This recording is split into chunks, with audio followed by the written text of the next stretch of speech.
Olá pessoal, continuando nosso ciclo de leituras, eu vou ler agora uma parte do livro O Esoterismo, de Luc Benoist, Saber Atual, difusão europeia do livro. O Esoterismo, Luc Benoist. Numa perspectiva geral, encontra-se em alguns filósofos da Grécia a noção de esoterismo aplicada para o ensinamento oral, transmitido a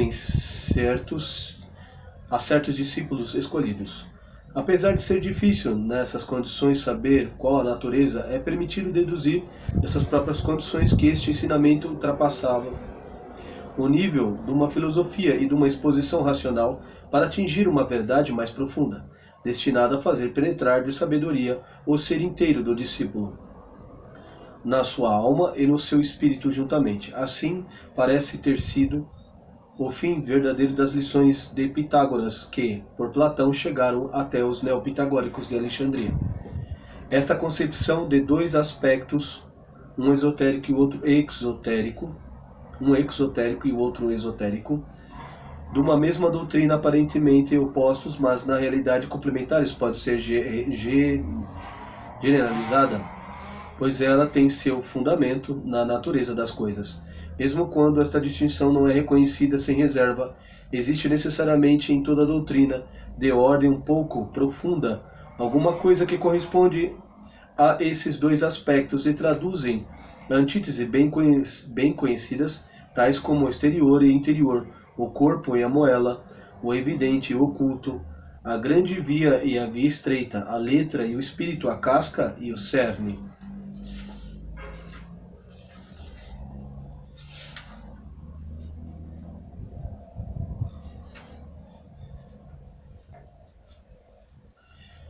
Índice, introdução, primeira parte, perspectivas gerais. 1. Esoterismo e exoterismo e esoterismo. 2. Os três mundos. 3. Intuição, razão e intelecto. 4. Tradição. 5. Simbolismo. 6. Ritmo e gesto. 7. A iniciação. 8. O centro e o coração. 9. Grandes e pequenos mistérios. 10. As três vias, casta e ofícios. 11. Os contos populares. 12. O mundo intermediário. 13. Misticismo e magia. 14. A prece do coração. 15. Os lugares e os estados. 16. O tempo qualificado. Os ciclos. 17. A identidade suprema. O avatar eterno. Segunda parte. Formas históricas. Capítulo 1. O Oriente. 1. A tradição hindu. 2. O budismo. 3. O taoísmo chinês. 4. O budismo zen. 5. A tradição hebraica. 6. A tradição islâmica. Introdução. O mundo só subsiste... desculpem, eu esqueci. Capítulo 2. O Ocidente. 1. Esoterismo cristão. 2.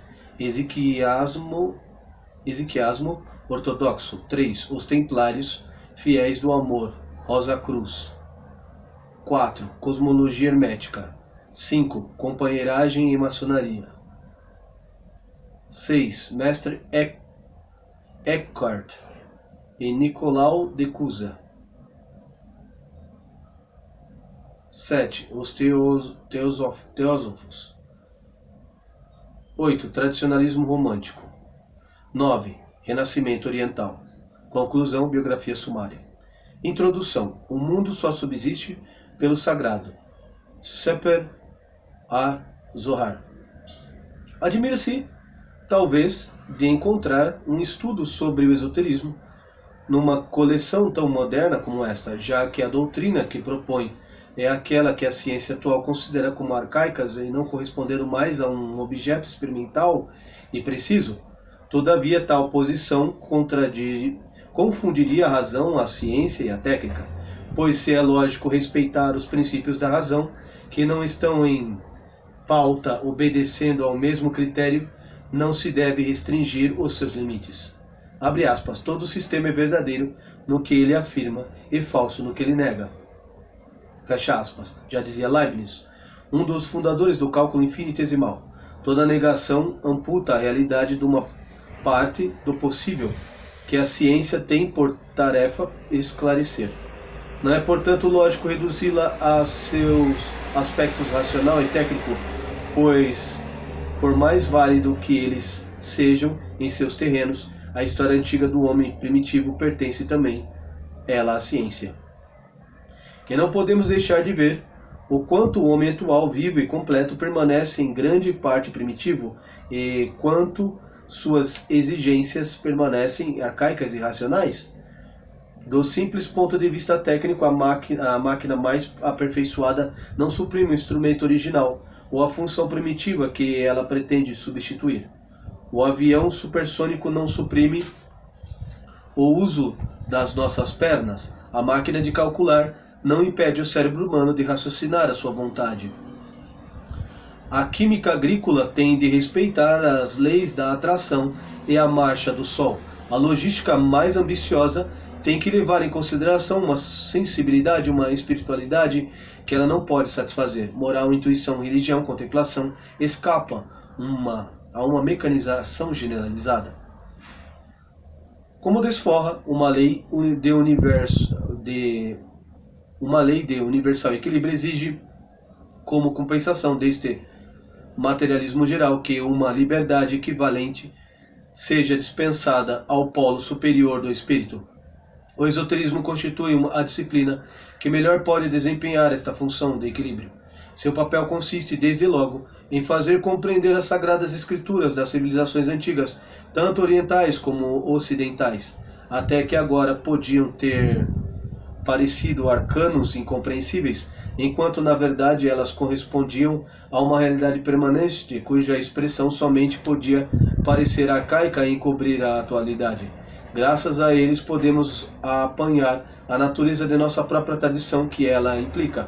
Assim, os homens mais modernos de espírito, que ficaram mais ou menos próximo da natureza original, para neles respeitar um mundo desconhecido, tornar-se um adepto para compreender um segredo que só lhes pode ser confiado por alusão.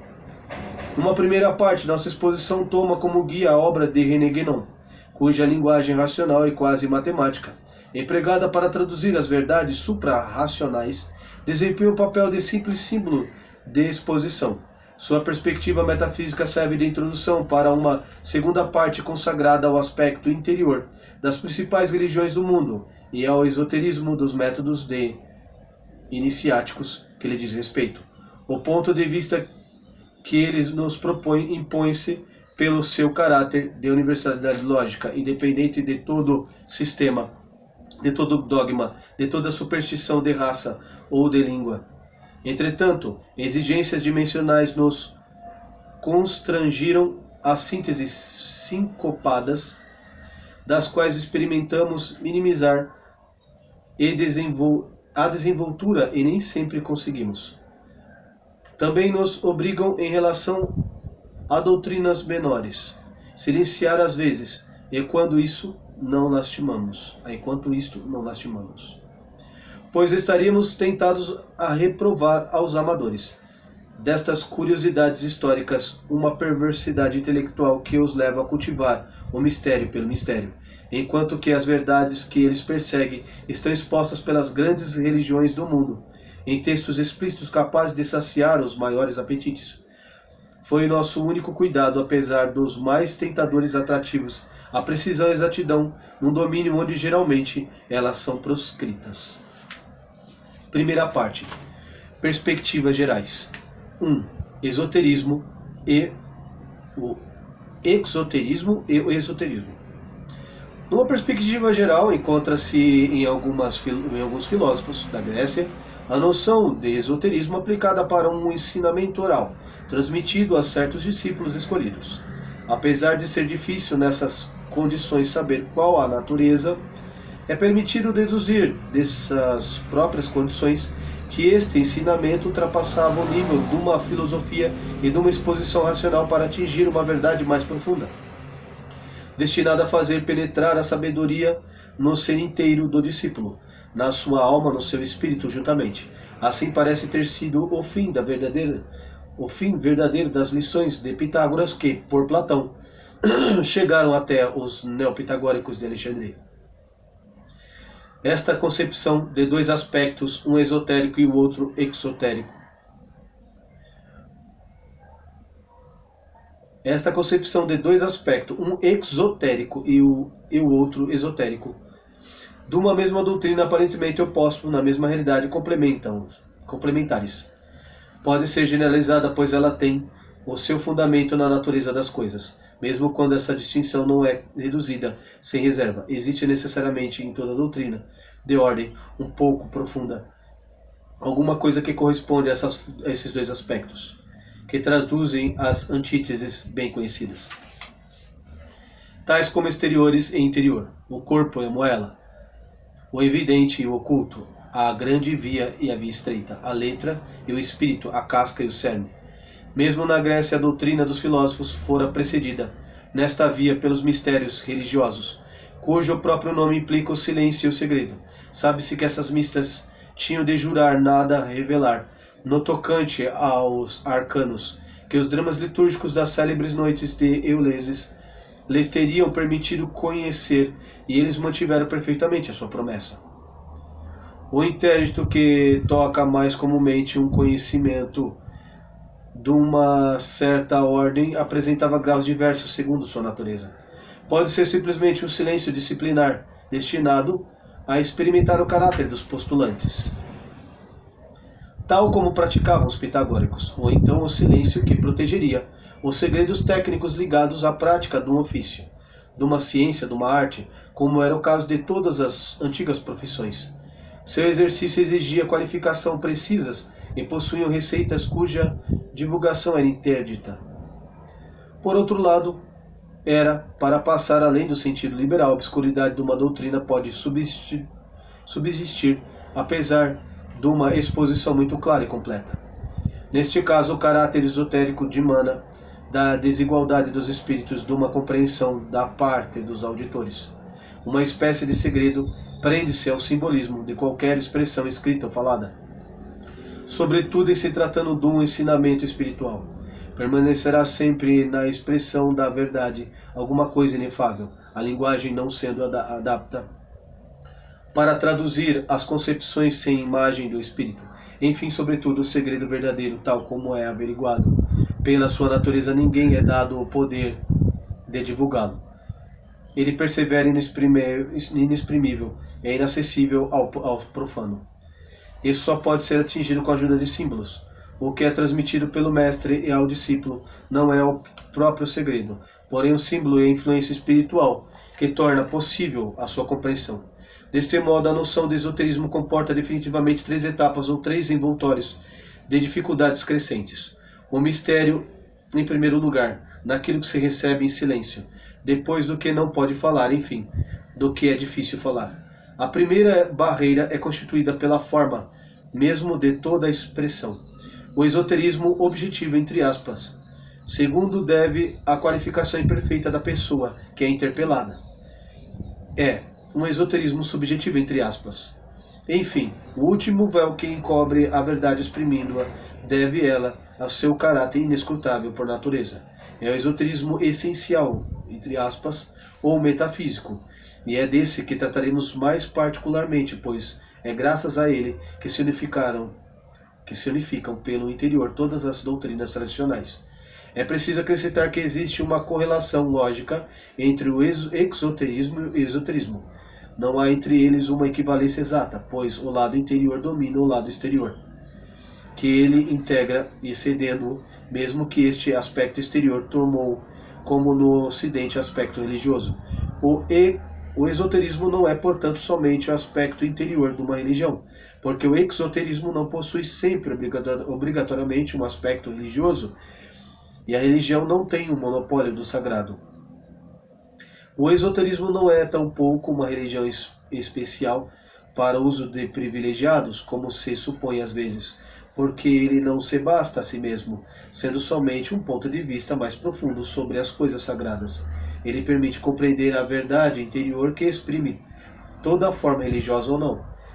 Na religião, sem ser exclusiva, o caráter social domina. Ela convém para todos, enquanto que o esoterismo só é acessível para alguns. Não por vontade, porém por natureza. É que o que é segredo no esoterismo torna-se mistério na religião. A religião é a exteriorização da doutrina limitada ao que é necessário para a salvação comum dos homens, sendo essa salvação uma libertação detida no plano do ser, pois a religião considera exclusivamente o ser no seu estado individual e humano. Ela lhe assegura as condições psíquicas e espirituais as melhores, compatíveis com este estado, não procurando, entretanto, ir além. É certo que o homem, como homem, não pode ultrapassar-se a si mesmo, mas se ele puder atingir um conhecimento e uma liberação, que são identificação, será porque ele já possui em seu íntimo o estado universal concomitante. O esoterismo que empresta para mostrar-se a nós, como já veremos, o canal metódico da iniciação tem por fim desimpedir o homem dos limites do seu estado humano e tornar efetiva a capacidade que ele recebeu de ascender aos estados superiores graças aos ritos rigorosos e precisos de um modo ativo e durável. 2. Os três mundos. Como toda ciência, o esoterismo possui um vocabulário especial e um simbolismo particular, mas ele vincula também uma significação precisa a termos que empresta a outras doutrinas, a outras disciplinas. Este meio de expressão datam da época na qual foram fixados. Devemos, portanto, perguntar-nos a que concepção do mundo eles teriam correspondido na ciência daqueles tempos antigos e no espírito de seus contemporâneos. Além da natureza visível e sensível, os pensadores da antiguidade clássica reconheciam a existência de uma realidade superior habitada por energias invisíveis, partindo do homem que eles colocavam naturalmente no centro do cosmos. Eles tinham dividido o universo num ternário de manifestação que compreendia um mundo material, um mundo psíquico e um mundo espiritual, numa hierarquia que ficou muito tempo na base do ensinamento medieval. O lugar central do mediador dado ao homem no cosmos explica-se pela identidade dos elementos que compõem igualmente um e outro. Os pitagóricos ensinavam que o homem é um mundo pequeno, um microcosmos, a doutrina adotada por Platão, que se transmitiu até aos pensadores da Idade Média. Esta analogia harmoniosa unindo o mundo e o homem, o macrocosmo e o microcosmo, permitiram a estes pensadores distinguirem o homem em três modos de existir. O mundo material corresponde ao seu corpo, o mundo psíquico à sua alma e o mundo espiritual ao seu espírito. Essa repartição em três partes deu lugar para três disciplinas: a ciência da natureza, ou física, a ciência da alma, ou psicologia, a ciência do espírito, a metafísica. Assim chamada, pois o seu domínio estende-se além da física, quer dizer, da natureza. Notemos desde logo que o espírito não é uma faculdade individual, mas universal, que está unida aos estados superiores do ser. Esta divisão ternária de espírito, alma e corpo, hoje insólida, era comum a todas as doutrinas tradicionais, e bem que os respectivos limites de seus domínios nem sempre coincidissem exatamente. Ela é encontrada na tradição hindu, como a chinesa. A tradição judaica formula explicitamente essas repartições em três no início da Gênese, onde a alma viva é representada como resultante da união do corpo com o sopro divino, com o sopro do espírito. Platão adota depois dele.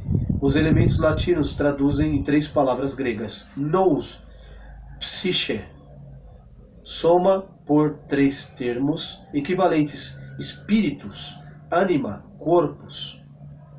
A tradição cristã herdou esta mesma repartição escrita por São João no começo do seu evangelho, fonte do esoterismo cristão, pois o ternário verbum lux e vita, que ele enumerava, deve-se harmonizar-se ao pé da letra com os três mundos espirituais, psíquico e corporal. Três mundos espiritual, psíquico e corporal. A luz, caracterizando o estado psíquico ou sutil, que é o de todas as teofanias. Santo Irineu distingue claramente a mesma divisão no seu tratado da ressurreição. Existem 3 princípios do homem perfeito: o corpo, a alma e o espírito. Um é aquele que salva, o da existência é o espírito. O outro, o que está unido e formado, é o corpo. Depois, um intermediário entre os dois, que é a alma. Esta às vezes segue o espírito, eleva-se com ele. De vez em quando também, cedendo o corpo, rebaixa-se até a cobiça das coisas terrestres. Entretanto, para escapar ao perigo de emprestar à alma um elemento sutilmente corporal, como fê-lo Platão, os doutores cristãos acabaram aproximando tanto da alma do espírito que eles até chegaram a confundi-los. Daí provém o famoso dualismo cartesiano da alma e do corpo, e mesmo tempo confundindo o psíquico e o espiritual. E em nossos dias não se vê nenhuma diferença entre eles na medida em que aceita ainda esse postulado. No entanto, se a alma é mediadora entre as partes inferiores do ser,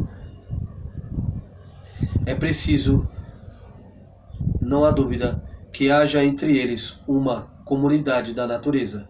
E é por isso que Santo Agostinho e até São Boaventura supunha para a alma um corpo sutil, segundo uma doutrina tradicional, o que São Tomás afastou, receando materializar a alma.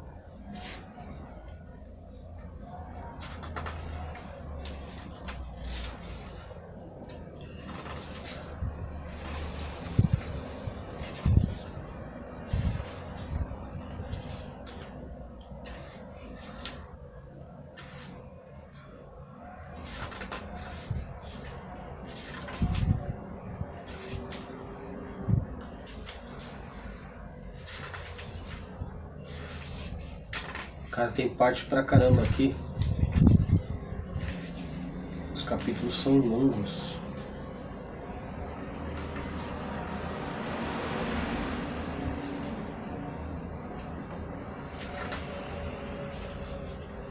Mas vamos lá. Deixa eu ler mais um pouco. 3. Intuição, razão e intelecto. A par desta hierarquia, 3 estados correspondia no homem 3 faculdades destinadas a tomar consciência de uma maneira específica. A intuição sensível do corpo, a imaginação para a alma. Ou antes, a razão e a imaginação para o complexo psicomental. E o intelecto puro, a intuição transcendente para o espírito. A intuição sensível e a imaginação não apresentam problemas, enquanto que o paralelo entre razão e intelecto merece uma explicação.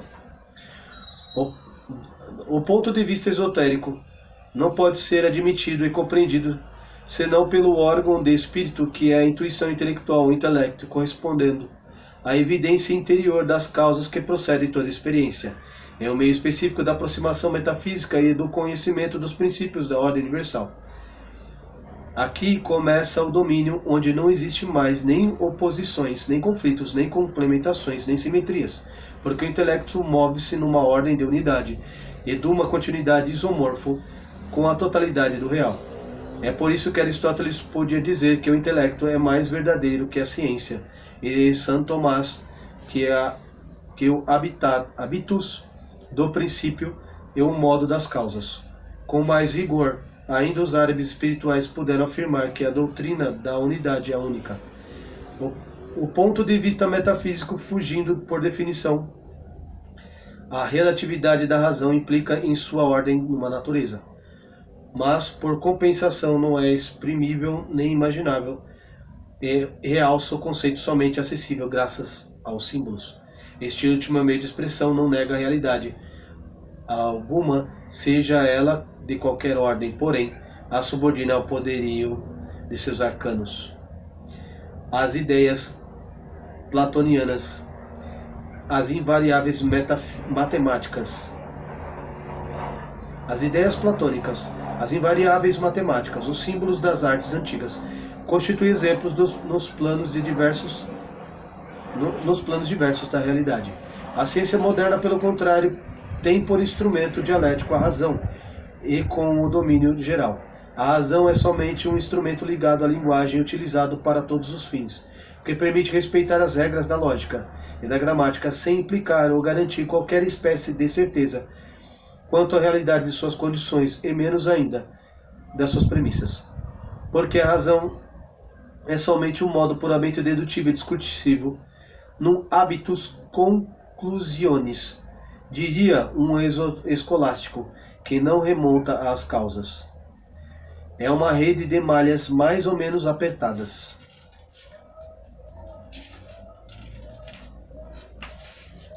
Lançada sobre o mundo dos fenômenos que tomam o corpo com eles, quando estes são bastante espessos, mas que os deixa passar e os ignora quanto mais sutis. Para a ciência, a razão é um fato não observado ou que não pode ser medir, não existe. Ainda menos quando se trata da outra coisa que um fato. Compreende-se que a realidade não pode estar ligada pela tradução grosseira como está sendo feita, nem tampouco limitada por uma técnica forçosamente provisória. A resposta que nos dá a razão, pois não é senão uma resposta, depende estritamente da questão que ele estabelece.